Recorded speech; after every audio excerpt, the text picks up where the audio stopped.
Hey all, Jason Levon, priest at St. Luke's Episcopal Church in Milwaukee, Wisconsin, and welcome to another edition of Pause and Pray.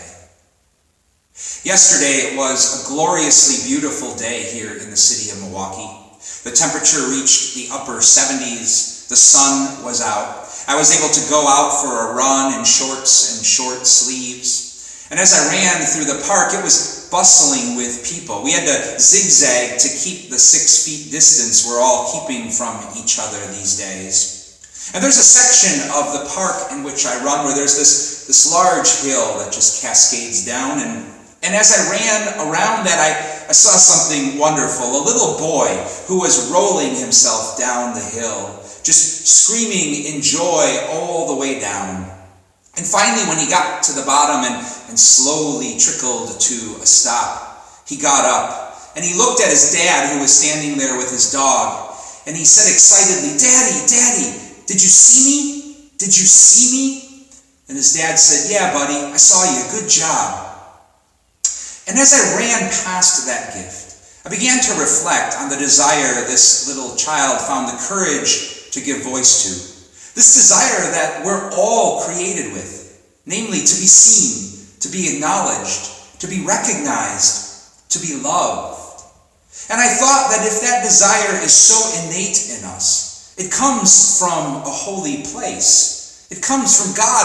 And if we're created in the image and likeness of God, then wouldn't it be true that our God would share that same desire, to want to be seen in our lives over and over and over again? Our daily office brings us the beginning of the 12th chapter of Mark's Gospel today, which tells the parable of a vineyard owner who keeps showing up, who keeps wanting to be seen in sending representatives to collect his produce. And yet each time his representatives meet peril, they meet rejection and ultimately death. But what's remarkable is how the vineyard owner responds to that peril, not by withdrawing, but by continuing to show up, continuing to want to be seen again and again, until the vineyard owner sends his own son who meets that same peril. And isn't that ultimately the desire that drives Jesus deep into Holy Week? This desire for all of the world to see just how deep and redemptive God's love is for all. It's that desire that leads Jesus into Holy Week. And it's that desire that invites us all to pause and to pray today.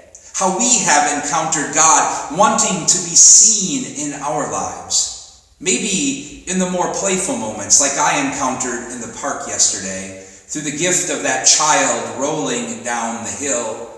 Or maybe we experience God's desire to want to be seen in the more perilous moments of our lives, when we encounter a love enfleshed in others that draws near to us, not to take away our crosses, but rather to help us carry them. So that in the end, in our joys and in our perils, we're all able to see and experience a love that knows no end. God's peace and blessings to you all.